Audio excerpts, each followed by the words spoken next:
Fala galera, tudo tranquilo? Bom, no vídeo de hoje é pra gente fazer uma análise da nova série da Marvel, né? A nova série animada da Marvel, Olhos de Wakanda, Eyes of Wakanda. Vamos comentar sobre essa série, falar da minha nota pra série, né? A minha análise crítica e, obviamente, detalhar cada episódio dessa ótima série da Marvel, né? Vamos falar sobre cada episódio detalhado, a presença de muitas referências da Marvel e de Wakanda, né? Então vamos começar com nota, né? A série recebeu uma aprovação inicial de 100% de aprovação pelo Rotten Tomatoes, pelos críticos.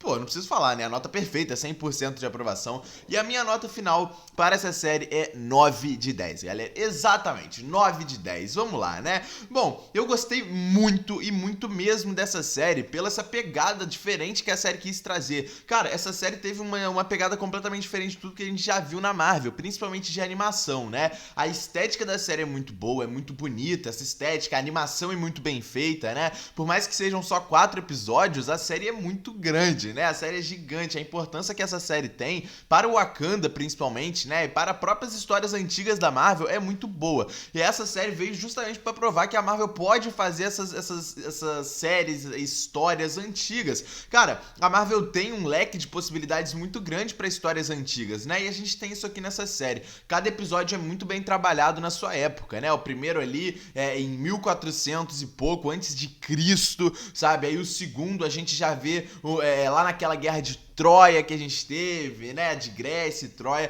Aí o terceiro episódio a gente já vai lá pra 1400, né, depois de Cristo, lá na época da China. E aí depois nós vamos para o 1869, entendeu? É um pulo de salto temporal muito interessante que a gente nunca tinha visto na Marvel, sabe? E abriu muita possibilidade pra gente ver coisas futuras, sabe?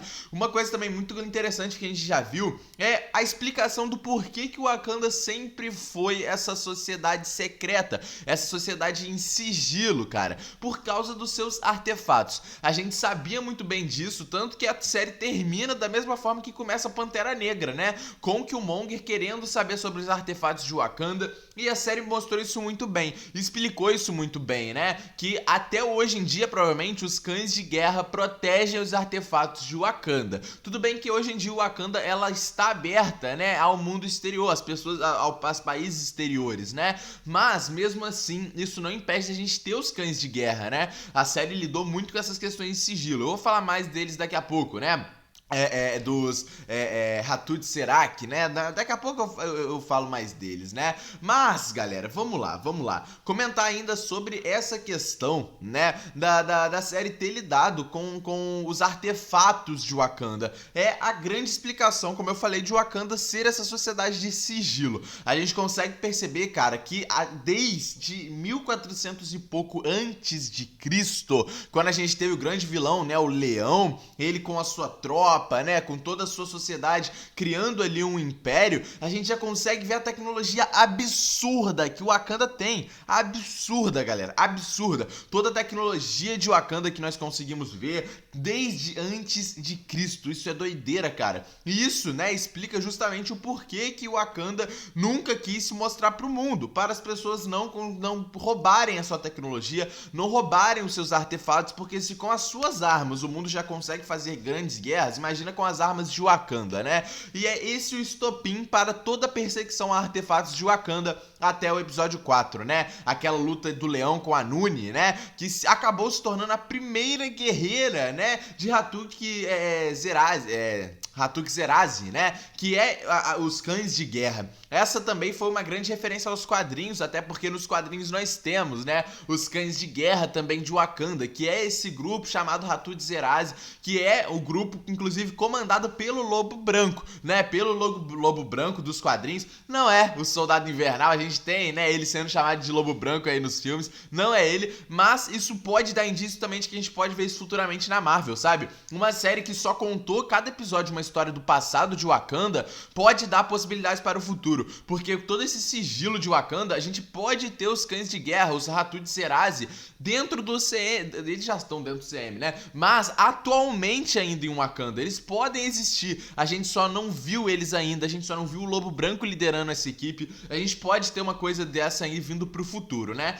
Fora também que nós vemos toda aquela guerra de Troia, né, cara? Lá em Troia, a gente vê nas referências também não só a Marvel, mas também referências ao mundo real, né? A gente vê no Bakari lá em Troia e ele lutando contra o Aquiles e a gente tendo a luta final com o calcanhar de Aquiles, né? Toda aquela piada que a gente tem, né, de que Aquiles perdeu a grande luta de Troia por causa do seu calcanhar, né? A gente até fala hoje em dia, ele lesionou o calcanhar, foi exatamente ali no calcanhar de Aquiles, né? E a série mostra que quem cortou o calcanhar de Aquiles foi o Bakari. Então é uma piada muito interessante, né? Essa brincadeira também com o cavalo de Troia, mostrando, né, a guerra que a gente já teve na vida real, mostrando grandes acontecimentos do passado na vida real. E a série consegue lidar muito bem com essa questão de vida real e também o passado de Wakanda, né? Consegue lidar muito bem. Fora o episódio 3 que mostra já o Basha, né? E Giorani, exatamente, Giorani, cara. Vamos falar dela agora, né? A grande Punho de Ferro.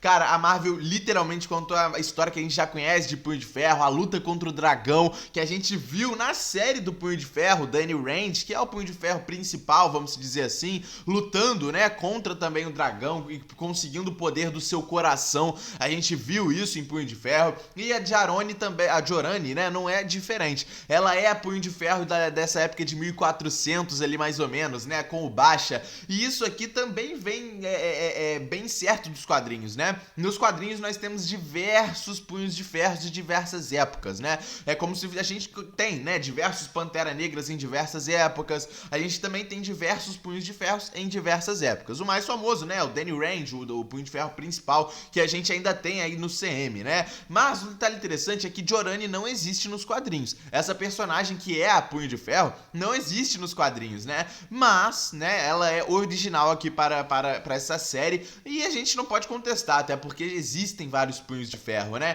Todos os artefatos perdidos e o sigilo, como eu falei, foram esse ponto também principal para a gente conseguir ter essa resposta do porquê o Wakanda só foi abrir as suas porteiras, só foi mostrar que ela existe de fato em 2018 lá em Pantera Negra, né? Com o medo dos seus artefatos serem roubados, contrabandeados e isso causar grandes guerras. O que a gente sabe que ainda existe, né? Daí dentro da Marvel, mas agora está muito menor, né? E assim, cara, a gente também teve referências à própria deusa Bast, que é a deusa do Pantera Negra, naquela conversa do Basha, né? Também tivemos a referência a Bashenga, né? Que também é uma grande referência aí a essa questão de entidade aí de Wakanda, né? E também tivemos toda aquela questão dos artefatos na sala, no próprio episódio do Basha também. Todos os artefatos que a gente já tinha visto no episódio 1 e 2, como a máscara do leão, aquele bracelete que a Nuni usou na luta contra o leão, a gente também tendo aquele colar, né, que a gente viu o Bakari pegando na Guerra de Troia, tudo isso é também trazido nos artefatos de Wakanda, a gente consegue perceber aquilo ali, né? Fora também a gente viu que o último episódio, o episódio da Etiópia, em 1869 na Etiópia, né, cara? A gente consegue ver a última Pantera. Cara, assim, eu gostei muito da forma que a série ligou cada episódio, né? E cada momento diferente do tempo de Wakanda, a série consegue lidar, né? E ligar tudo muito bem, isso é realmente muito legal. Mas eu acho que faltou até mais importância dos outros 3 episódios. O último episódio foi o mais importante, onde a gente conseguiu entender que aquele machado de vibrânio que a gente viu no Museu de Pantera Negra lá em 2018 foi o grande ponto para que a Wakanda não fosse destruída no futuro. Ok, e isso deu uma importância muito grande apenas para o último episódio. Ah, mas tudo levou ao último episódio, como foi explicado pela própria última Pantera Negra. Ok, tudo se levou, né, até o último episódio, mas eu senti que faltou um pouco mais de importância dos outros episódios.